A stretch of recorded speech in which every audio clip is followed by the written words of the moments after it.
Welcome to the M1 podcast, set up to provide features and stories up and down and in and around the M1. Relax and listen. If you enjoy, please share and like.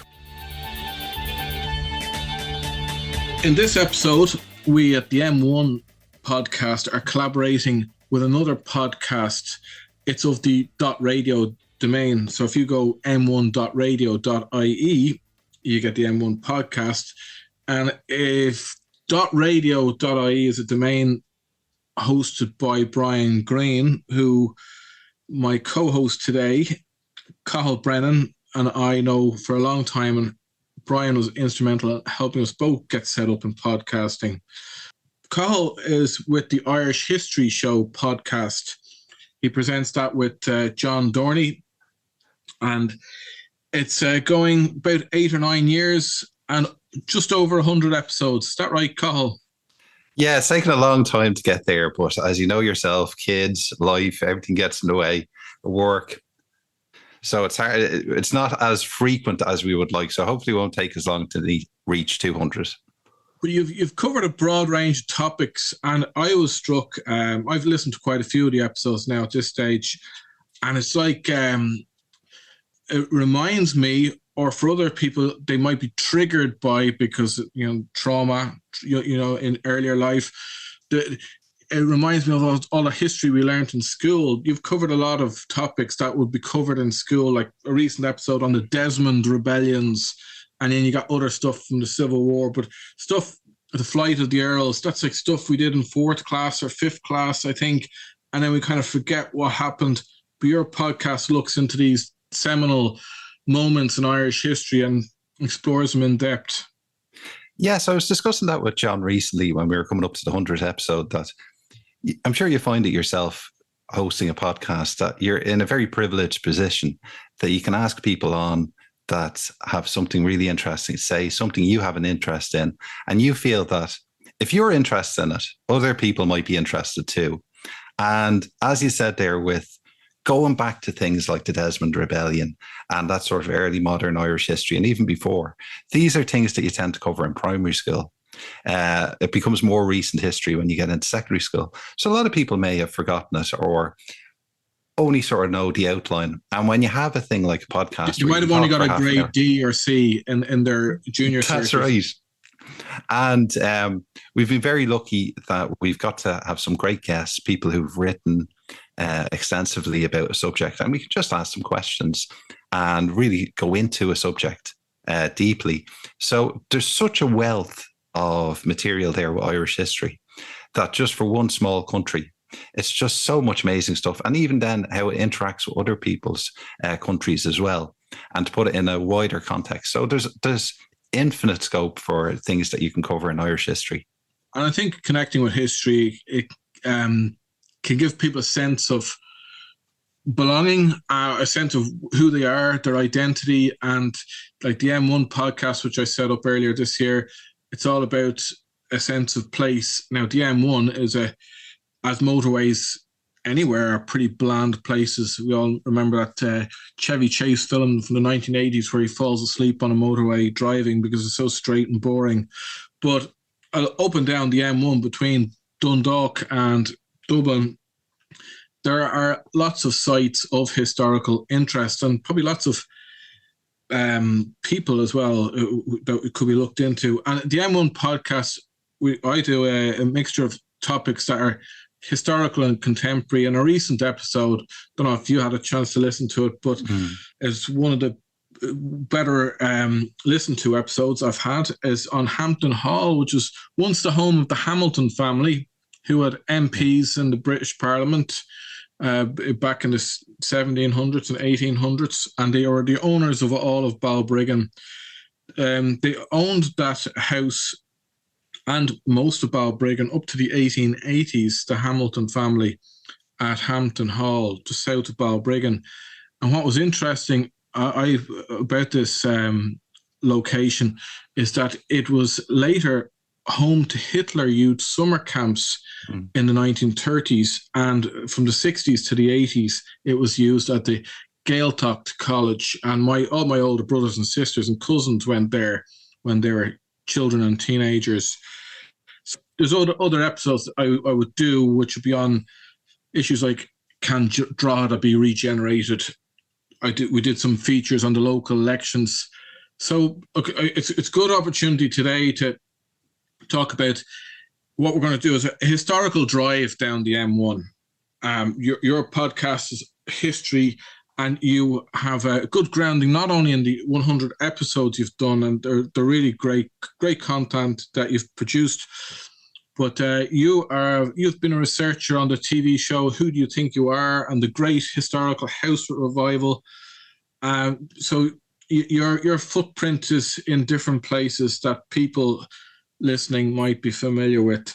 So, as I say, the M1, not such an interesting place, but a lot of interesting places along it. So I remember being up in Dundalk, and I picked up the local paper, and I saw a picture with kids from a school. And I thought, wow, what a cool name.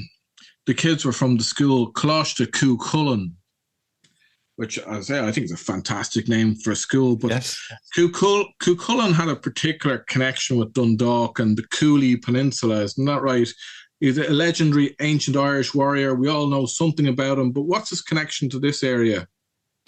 Well, as you mentioned there earlier, Gareth, we did our really early Irish history in primary school. So a lot of people may have forgotten this, but Chu Chulainn really is one of these iconic figures, probably the most iconic figure in Irish mythology.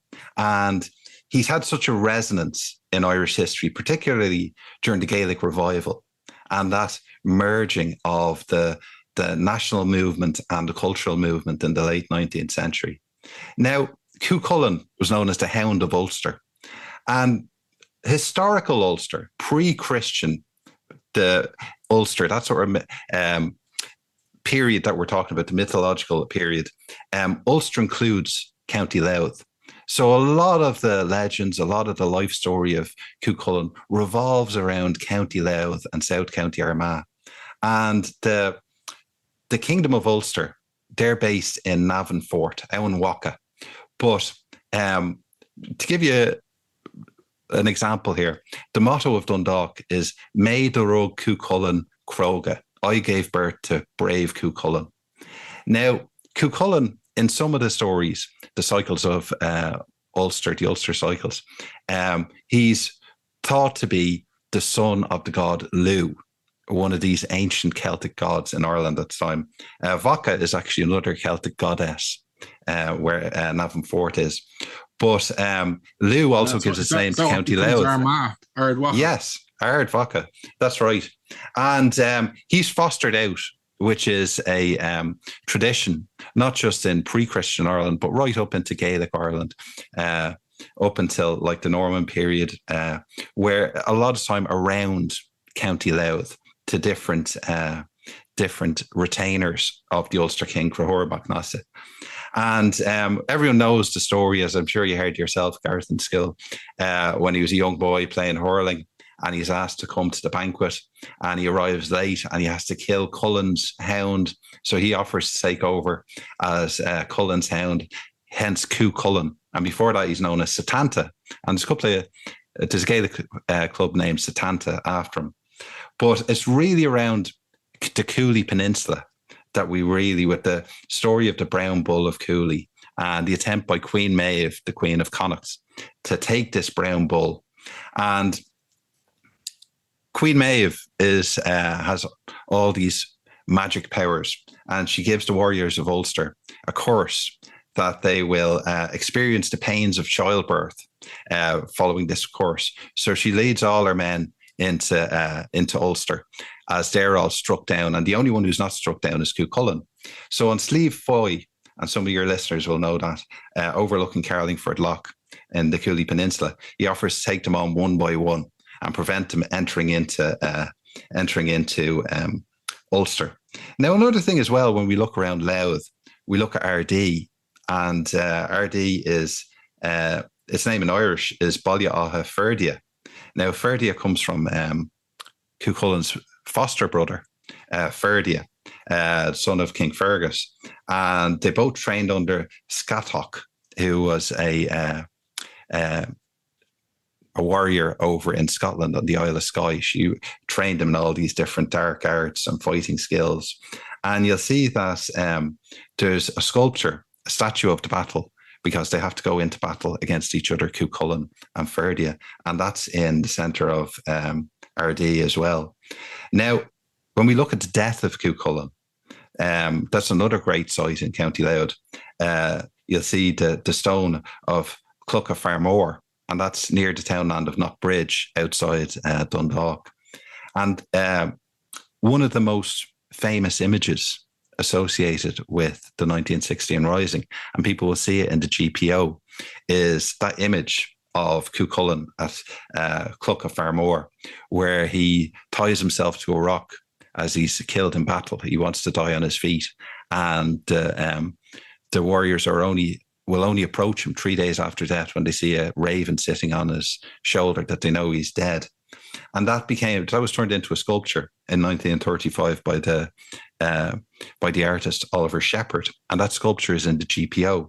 And that became such an iconic image associated with the 1916 Rising that on the back of the 1916 medals, they put the image of that sculpture as well. But just to say as well, Garrett, that idea of merging Gaelic mythology, pre-Christian mythology, with the national movement, the Republican movement, in the late 19th century into 20th century. We have the youth wing of the volunteers known as Na Fianna from the Finn McCool's band of warriors. Mm-hmm. We have the newspaper on Clive Sullis, that's named after the Sword of Light from Gaelic mythology, and also where George Lucas got the idea for the lightsabers.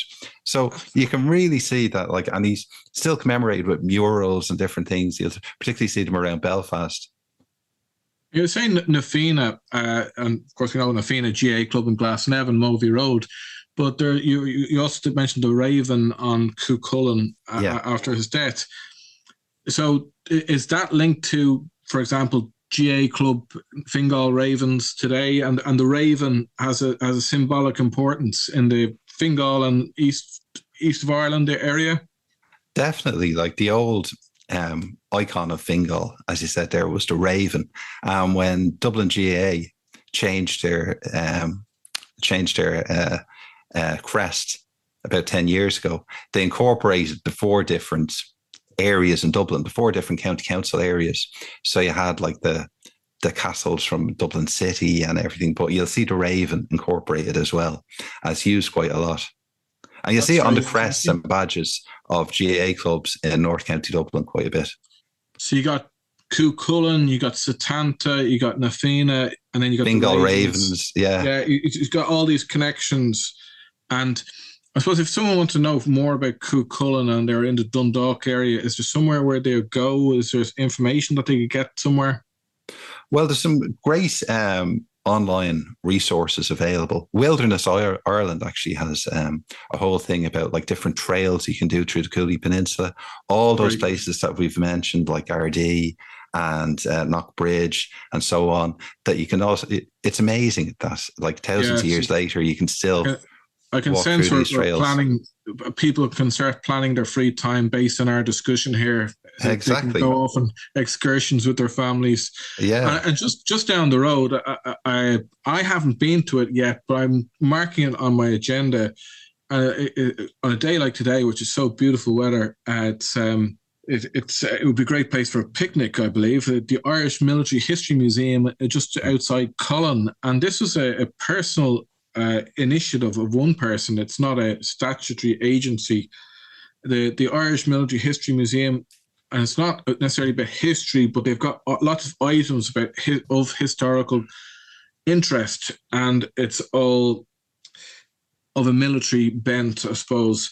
And it seems like there's a lot that could be very interesting for people there.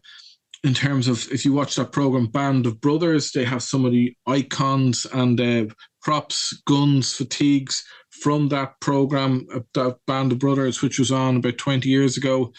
And Game of Thrones, they have some of the equipment from there. But as well as if you walk around this museum, they have weapons, weaponry, equipment, uniforms from many of the most significant battles from the Napoleonic era right up to the Gulf War. So I would say that the owner of this museum has done a great job to collate all this and to put it on exhibition because, and it's so interesting that it's in Collon. You know, I guess that's the land that this person had, but it's I must go and see it because I know the experience of Collon's Barracks Museum, which is in Dublin City, very good. But the Irish Military History Museum seems to be a place worth going to as well. And it's on my agenda. And I think maybe some other people might be interested in that too. Because actually, an upcoming episode in this podcast, we're going to do it on the Gormanston Army Camp. And for us ordinary sods, we can't go into military barracks on spec, so we have to go to museums, and so the Irish Military History Museum just outside Collon is probably the place to be. Now, going down the M1, I know there's places like Monaster Boyce, which have some historical interest. I don't know too much about it, but you've looked into about the Drogheda because it's known as Ireland's biggest town, but it's a town of immense significant historical interest. The Siege of Drogheda, Oliver Cromwell. Can you tell me about that? Well, the 1640s in Ireland are a tremendous period of death and destruction. And we have the English Civil War, but it's known as the War of the Three Kingdoms more accurately because it completely engulfs England, Ireland, Scotland and Wales in violence and warshed and warfare for such a long period. Now, it starts off with 1641 rebellion in Ireland by Catholics who rightly felt that they're very aggrieved at the situation in Ireland in terms of land dispossession and how they were treated by the Crown. But after the end of the Civil War in England, where the parliamentarians under Oliver Cromwell had deposed and defeated the English King Charles I, they'd also executed him. Now, the only outlier for royalist support was now in Ireland, where the royalists and the Confederate Catholics in Ireland had made common cause. So this was the area that the parliamentarians, the new Commonwealth, wanted to move on. And there was always the fear that Charles II Charles I's son, would come back and find this base of support in Ireland and also pockets of support in Scotland. So Oliver Cromwell, he really is the great boogeyman in Irish history. He's the most hated figure with good reason, because when we look at the Siege of Drogheda, it's an incredibly brutal and bloodthirsty event. Now, a lot of sieges throughout history are long drawn out affairs, particularly in the medieval period, because basically you just blockade a town and you try and starve them out. And the town would have all the civilians, all the surrounding suburbs. The civilians would stream into the town looking for protection. And after the Norman invasion in Ireland, we have the growth of all these towns that become walled towns. These are like the pockets of English colonialism in Ireland, and they're defensible. But with the sorry, Garrett. So Drogheda is one of these walled towns. Yes, but this is part of the problem in terms of the Siege of Drogheda is that the defences are designed for a medieval siege. They're tall, thin walls where the defenders can look out and shoot at the surrounding forces trying to attack them. As time had developed, and as we have gunpowder and cannons and stuff like that, towns had moved towards really thick walls that were hard to destroy, whereas Drogheda still had these tall, thin walls. And when Cromwell arrives in Ireland in August of 1649 with his troops, the Royalists had just been defeated at Rathmines in August. And so Dublin and Derry are really the only parliamentary strongholds in Ireland. And one of the things that, because it's getting to August, it's getting near the end of the campaigning season, like the war campaigning season, is that he has to free up the east coast of Ireland and take all these ports so that he can resupply his army. So taking places like Drogheda become very, very important. And then later, where he also sieges and has massacres in places like Wexford. So rather than surrounding the town of Drogheda, he he assembles his forces on the south bank of Drogheda. And as you know, Garrett, the town is divided by the River Boyne. So it's sort of like two parts to the town. And he concentrates on the south part. And it's controlled by a royalist general named Arthur Ashton. Now, the siege is very short. It's only just over a week. It lasts from the 3rd to the 11th of September. And he asks the town to surrender, and they don't surrender.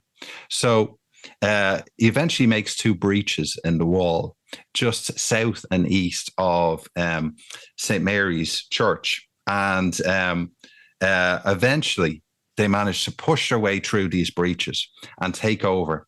And then one of the colonels, Colonel Wall, the royalist colonel, is killed. And this leads to a bit of a rout as the royalist and Catholic troops start to stream out of the south, cross over the Boyne, go towards the northern part of the town. And the Confederates or the Cromwellian forces just stream through. Now, the most controversial thing about the Siege of Drogheda is the fact that no quarter was given. The casualties estimate between 2,000 and 4,000 people. Now, not all of these would have been troops under arms, even though a lot of the troops that are killed outright, are completely unarmed. They've after surrendering. And even in Millmount Fort, a lot of the defenders of the city have put down their arms, they've gone into the fort, they've surrendered, and then when they come out, they're killed. So they think between 800 to 1,000 civilians are also killed in the town. So it's really bloody, it's really brutal. Now, some people will say that back then the laws of war stated that if you were given the offer to surrender and you didn't, you could expect no quarter. But even at the time, people are shocked by how brutal this is. And one of the things that Cromwell is hoping is this will provide such a salutary lesson to the other towns in Ireland that they'll immediately surrender if they see Cromwellian forces approaching them. Now, one of the things about Cromwell is he gives this famous quote afterwards, that this was a righteous judgment of God on these barbarous wretches. So I'll give you some idea of how he felt about the Irish people. And despite the fact that he's only in Ireland for around 9 or 10 months, the trail of bloodshed he leaves in his wake really reverberates in Ireland to this day. Like if you asked any Irish person what they think of Cromwell, they wouldn't give you a very favourable response. Because the British tend to remember him with reverence because he seen as the founder of the British Parliament, but Irish memory is different in that, was it the case that, what was the level of the population in terms of overall numbers killed? Did I hear something about the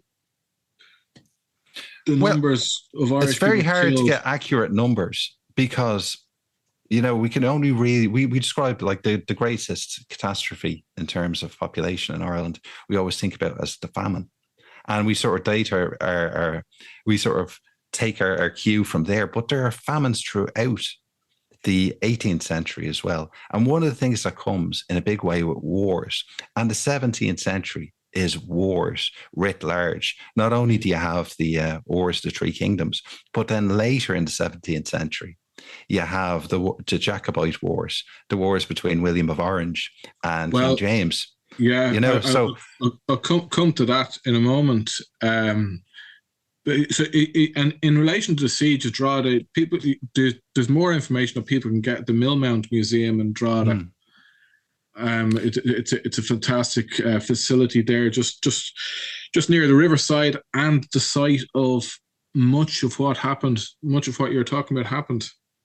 Yes, definitely. It's incredible. And it's very complicated when you're reading history backwards, this period of Irish history. As you're looking for where are the Republican forces, where are the Irish nationalist forces, and why would the Confederate Catholics, or how we would view the Irish nationalists at the time, why are they throwing their lot in with the English royalists? It's very, very complicated. You can't really read the history backwards. And so the Siege of Drogheda was 1649. Yes. And then the Battle of the Boyne is 1690. And of course, the Battle of the Boyne is took place just down the road, really. And there's a modern interpretive centre that you can visit. nice places to walk and get a sense of the battlefield, but it's a significant site. And it's interesting, that's like 40-year difference, actually 41 years difference in timescale. So a significant period has passed. And anyway, the Battle of the Boyne, we know it's why the Orange Marches are on every year. And, but many people in the Republic aren't really too sure about what was the Battle of the Boyne. And it was a signature battle in 1690. Forces loyal to the deposed Catholic King James II against those of William of Orange.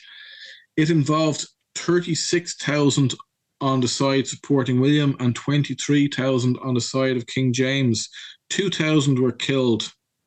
Now, the following year, the Battle of Aughrim, 7,000 were killed. However, it is the Battle of the Boyne that is better remembered today. For both Catholics and Protestants at the time, it was seen as a war for existence. And today, we see it as a British-Irish war, but William, who was Dutch, appointed a German Duke of Schönberg as his commander-in-chief, while King James was very reliant on French commanders. And every year, the Orange Order celebrate the Battle of the Boyne. So anyone can go and see those marches, but you can go to the visitor centre in near Drogheda, and its access is just €5, and it's a good experience. Right next door there is the Newgrange Centre, and I was living in Balbriggan for at least 15 years before I bothered to go to Newgrange, and it's a site of such historical and international significance. I think it's a UNESCO designated World Heritage Site, because it's older than Stonehenge, older than the Egyptian periods. It was built roughly 5,200 years ago, and it's 85 meters in diameter, 30 meters high, and this is burial ground. You can get all the information there if you go to the Newgrange Heritage Site there, just on the Boyne Valley. You looked into the Sack of Balbriggan, is that right? Yeah, this is another one of these really important events during the revolutionary period, during the War of Independence, or the Anglo-Irish War, the Black and Tan War, whatever you want to call it. And during the decade of centenaries, that period between 1911, 1912 up to 1924, we were having the 100th anniversary of so many important events, multiple ones a year over the last 10 years, 12 years. But one thing about the Sack of Balbriggan, it happened on the 20th of September, 1920. Now, why is the Sack of Balbriggan important?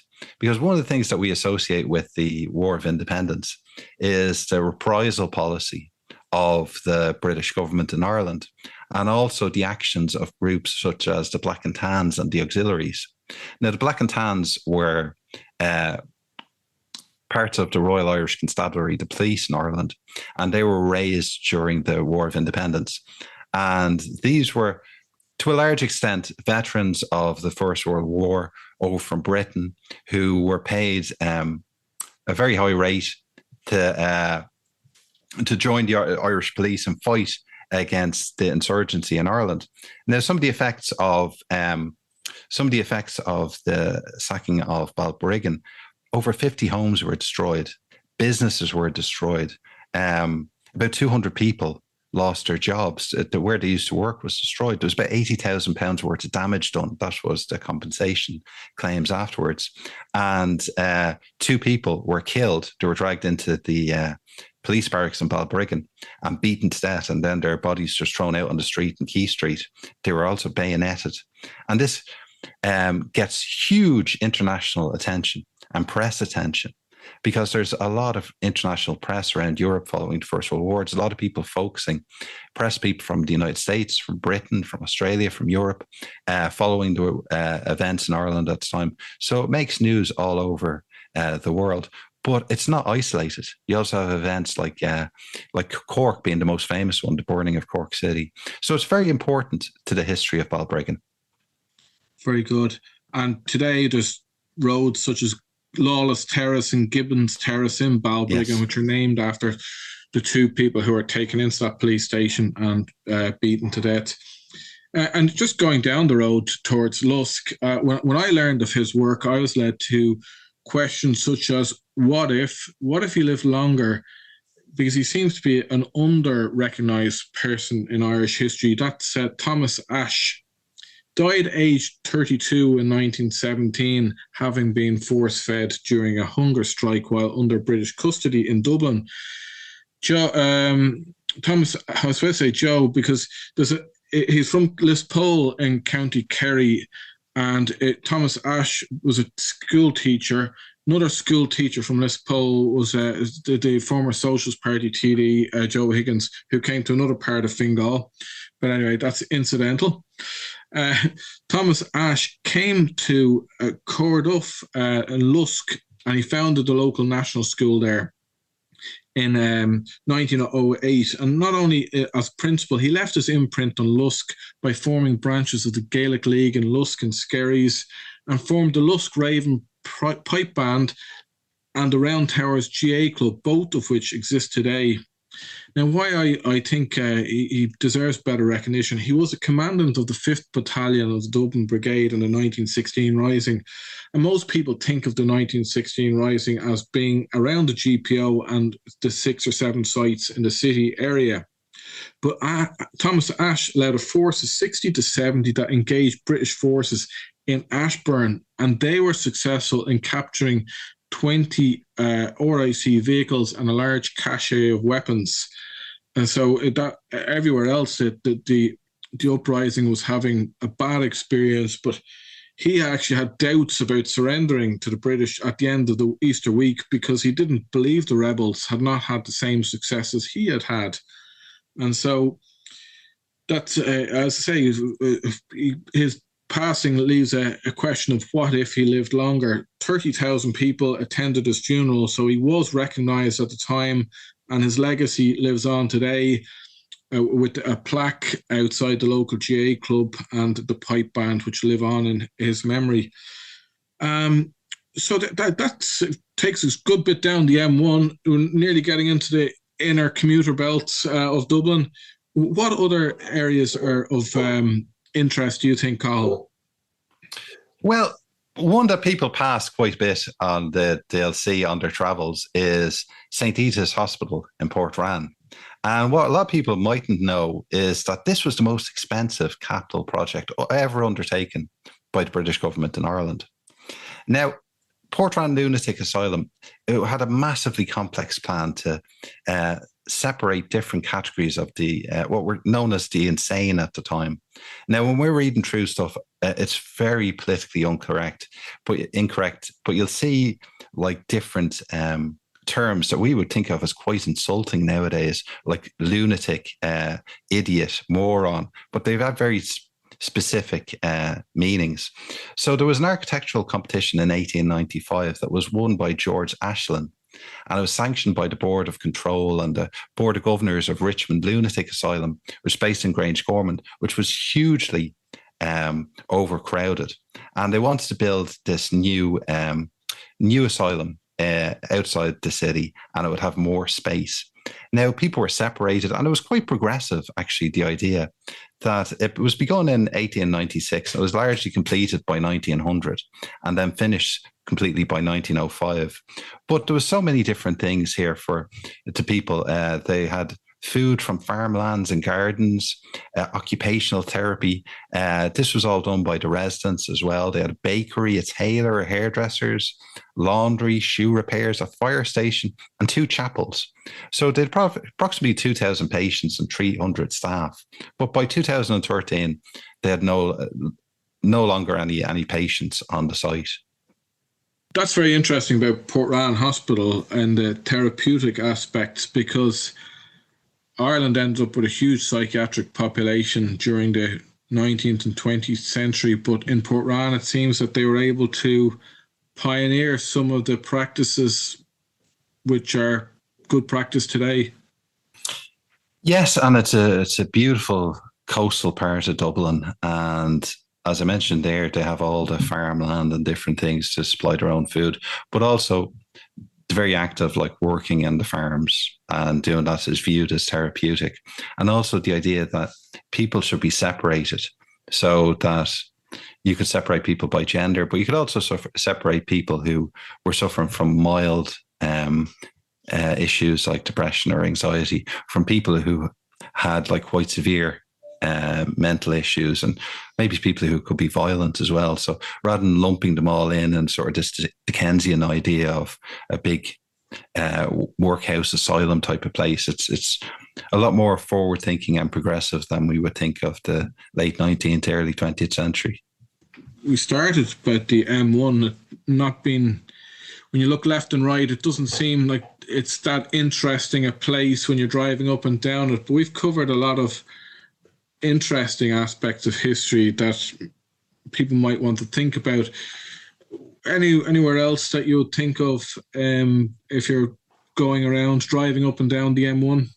Well, one that springs to mind is Swords Castle. It's such an amazing building, and it has such incredible history as well.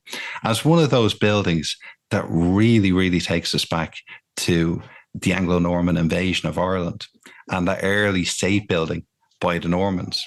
Now, one of the things that happens is it's really an invasion, not just by state, by church, but by church and state. And after the death of St. Lawrence O'Toole, who was the Archbishop of Dublin, he's succeeded by John Comyn, who had been the chaplain to Henry II. What period of history is this? We're just getting back to the early Norman period in Ireland. So after the Norman invasion of 1169 and after the Normans take Dublin in 1170-71, you can see that Norman magnates are starting to take over large tracts of the East Coast. But one of the ways they move in is with the church. And so you see Normans succeeding to Irish bishoprics around the country.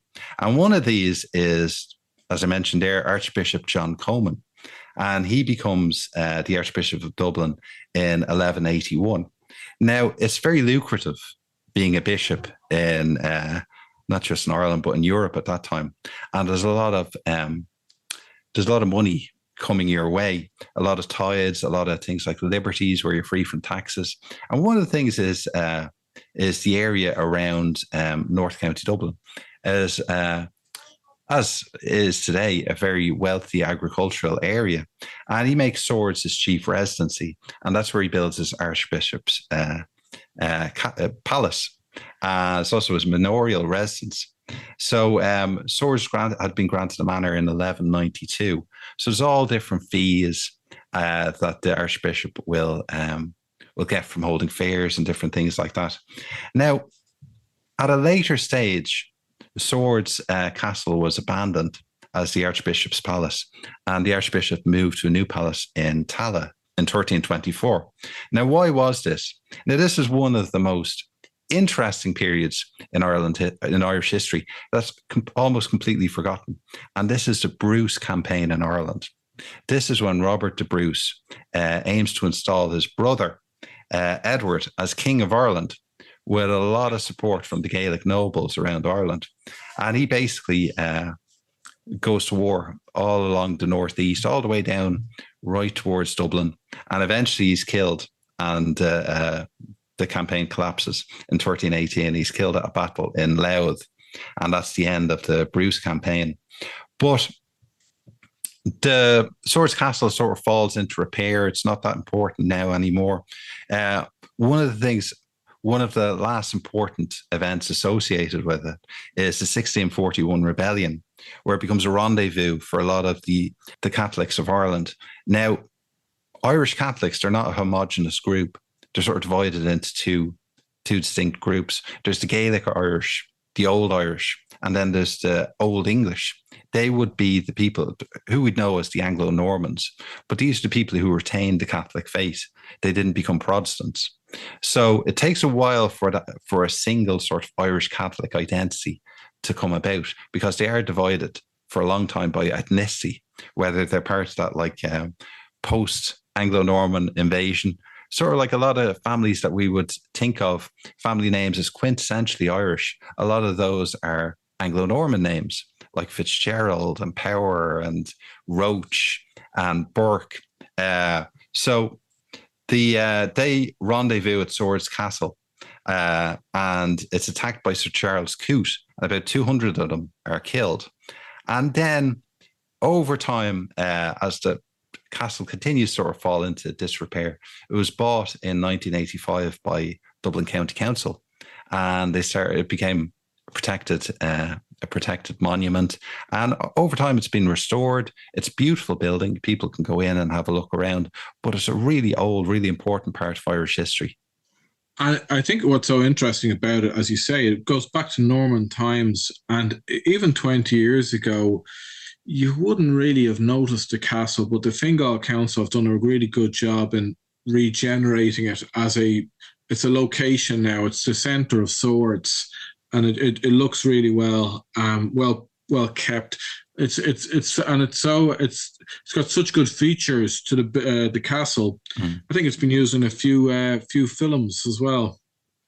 Yes, it's been used quite a bit, and it's when you were mentioning Newgrange there earlier, it's heartbreaking when you're reading about in the past, before we had legislation to protect national monuments, how many buildings and monuments were just destroyed by, farmers even just taking bits of, old Norman castles to build walls with them, like knocking down the bricks and stuff, and using the rocks and the stones.